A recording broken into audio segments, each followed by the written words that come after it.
Timu kuri sei vakomana, riri sei mabasa enyu nemhuri dzenyu? Kunoku varume gore raramba kupera zvakanaka. Gore harina kupera zvakanaka varume, ndasangana nerimwe dambudziko rakakura chaizvo izvo. Zvakaitika ndezvokuti last week iyoyo musi wa28 November ndaienda kuBechnaf, paBechnaf bridge paya ndopandaienda. So ndakabuda ndichipinda mutown tichida kuzoshandisa mutare rodhiyai. So ndichingodarika pana 4th paya panomira vanhu kavanotsvaga malift chichi paya. Saka ndakangoti ndoda vanhu vaviri vanoenda kupi kwamutare, ndo vaikwanisa kukwana mumota. Ndo pakabva papinda vanhu vaviri, mumwe wacho akati ndosarira kwaRusape. Akati apinda mumwe muntaraunda fati ndoenda paBechnaf ipapo, asi ndoda kuzopfuurira kuenda Chipinge. Ndakati apindai munosarira mberi kana mwakasununguka. Vakabva vapinda mumota vanhu vaviri vaya. Ndaitovawo nemhuri yangu yandaiva nayo ipapo. Takatofamba zvakanaka kusvika tasvika maRusape, ndo pakabva pazosara taitongotaurawo eduwo nyaya dzekungotiwo upenyu hwakamira sei ichi vanhu tichitongonakidzwa. Hatina kutomboplaya music because vanhu vacho vaitotaridza very good pakutaura havo. So tasiyawo maRusape muya, handina kukwidza mumwe munhu, takangosara ndina baba vaiwana. He was of around maybe kuma50s or early 60s makore avo matasiro andakavaita. Ndobva tafamba paya. So takataura nyaya dzakawanda dzeupenyu, vachitaurawo togara kuChipinge, tinoita zvokurima mabhanana, tinozodai tichidai. Ndakabva ndavaudzawo divi rangu, ndakati ndinoshandawo uku, ndinodai dai zvakati zvakanaka. Takafamba zvakanaka, we had a nice journey. Ndobva tanosvika mamutare muya. Mamutare ndakatenga mabhanana, ndobva tatovapa ivo, ndobva vatoramba mabhanana. Vakati ina handikambodyi mabhanana akadai madiki aya, kwedu kuti tinotorima akadini akakura kudarika aya, ndichakupai, ndichakutumirai kana ndasvika kumba. Asi mati munogara kuHarare? Ndakati hongu. Zvakanzi ndinongokuisirai pabhasi, ndinokuisirai vanangu mudye mabhanana chaiwo. Munomaya anenge akadai dai. Vakataurawo zvakawanda. Ndobva tafamba paya, dzamara tasvika paBechnaf paya. Ndakati baba ini ndasvika panapa, ndo pandanchiuya. Zvakanzi waita hako mwanangu, ini ndodzikira ipapapa ndochimirira mabhazi kana makombi anoenda kuChipinge. Ndobva takaparadzana. Saka vakabva vatora namba dzangu, vakati mwana tipechi namba dzako. Ndobva ndavapa paya, tazosarawo paya, ivo vaenda havo. So musi wa30, just 2 days, vakafona zvakanzi Yesu mwana wakasara zvakanaka here? Ndakati ndiri nani baba, mheno makafamba zvakanaka here? Zvakanzi aiwa kunoku takasimba chaizvo. Uchiri paBechnaf here kana kuti wakadzokera? Ndakati ndaitodzokera musi iwoya, ndaiva ndangouya kuzoona nekusiya zvimwe zvinhu zvandaida paya, ndakatodzokera ndava kuHarare. Zvakanzi alright, pakanaka. Saka nhasi kumanheru ndichanobatisa pasuru yako pabhazi, nekuti mabhazi ekuno anobuda kuseni kuma4 handizokwanisi kuabata.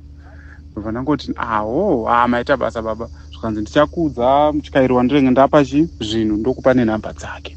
Ndakati maita ini baba, tinotenda, tonogamuchira. Kwamuka kuseni kwacho kuya, ndoone meseji yaiswa pafoni nababa vaya, ine zita radhiraivha nenhamba dzebhasi yaiva Interafrica. Ndaenda pambare paya, ndasvika ndagarira paya, ndoone ndaenda kuna dhiraivha. Ndakati mune zvinhuwo zvamapiwa kuChipinge, kadhibhokisi, hanzi mabhanana. Zvakanzi zviriko kumasure. Kwaenda kuya dhiraivha uya avhura bhuti, ndobva andipa kadhibhokisi ranga rakatokura rakazara nemabhanana kadhibhokisi iroro.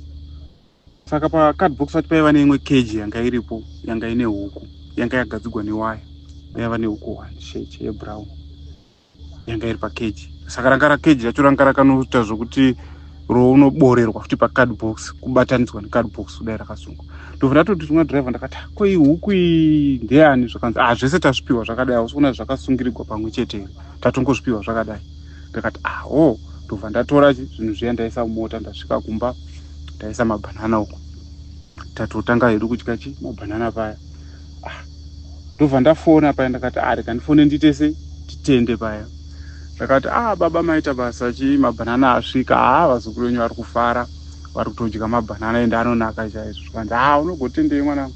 Ndakati ko huku yandaona. Zvakanzi right, ndati mudyewo nyama dzehuku yedu yechibhoyi, imi majaira kudya mabhuroira kumataundi. So vazukuru vangu ngavambodyawo nyama iyoyo, asi usaiuraya hako nhasi huku iyoyo kana mangwana, nekuti kuno yanga ichitokanda masai. Saka ukaisiya 4-5 days inogona kutombokanda mamwe mazai mukatodya zvenyu. Usaiuraya nhasi. Imbosiya vazukuru vangu vadini vamboiona. Ndoziva kuti nzvimbo dzona dzakamanikana dzokuichengetera kupi kwaHarare ikoko, asi muchikeji mairimomo inotogara zvakanaka chaizvo, muchingoiisira upfu chete ichiita se ichidya hayo. Usaiuraya hako nhasi. Mashoko avo akazotaura ekupedzisira kuti usaiuraya hako nhasi. Ndondati alright maita basa baba. Sandakabva ndaiisa muspare room medu, ndobva ndangoikandira zviupfu paya, tatosiyana nazvo. Mabhanana mamwe tatoisa mufiriji, tadya mamwe mabhanana anga akatowandisa zvokuti mamwe acho takatozoarasa nekuda kwezvakazoitika pamberi.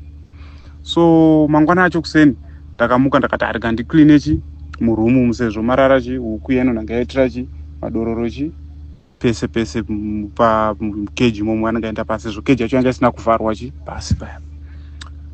Ndichinopinda muya notarisa mukeji ndokwana mane huku mbiri dzakafanana sheche. Zvakandikatyamadza. Ndobva ndasvedza mukadzi ndikati uyauoni. Ndizuro patakauya nehuku takatadza kuona here kuti huku idzi mbiri kana uchiwa. Zvakanzi huku iyi yaiva 1. Ndikati ndakaona huku 1 kuimwe yabvepi. Ndobva ndatora foni ndafonera baba vaya. Saka ndichingovafonera ndakangoti baba mamuka sei? Ndamuka mwana ari kunaka here mabhanana? Ndozvavakatanga kundibvunza. Ndakati hongu mabhanana ari kunaka baba. Ko huku iyi, pandakangoti ko huku iyi, vakabva vatokata foni. Unoona? Kuzoedza kufona foni iyi haichaiti through kusvika nanhasi. Kubva musi wa30 up to now, nhasi musi wa5 December pandiri kuita. Mumba mane huku 6. Every day muchimuka muchiwedzera huku 1, huku 1, huku 1. Same color, dzingori sheshe dzese dzakadaro. So pari zvino inini ndapererwa mufunge. Ndapererwa kwete zvokumbofungidzira. Saka ndatoti kumukadzi nevana hapana achapinda murumu izvi. Tisiye yakadaro, kana chikafu chiya chatakakanda musi wekutanga izvozvo hatinana kuzombodzera chimwe kana kudini. So nhamba dzababa ivava hadzichaiti kumba kwavo handikuzivi. Ndakangonzwa kuti vanogara kupi? Kuchipinge. Ndakapesana navo paPechinafu Bridge paya. Ndomamiriro azvakaita. Handizivi kuti ndobatsirika sei vanhu vashe. Anyone anokwanisa kundipawo rubatsiro ngandibate panhamba idzodzi. Ndo nhamba dzangu 0775 185 989. Handina kana rimwe dzimwe mafungiro andichaita kubva pari zvino. Ndatongopererwa. Ndiri kushaya kuti ndobatsirika sei, kana pane vanozvizivawo kana vakambosangana nazvo, kana vane mamwe mafungiro.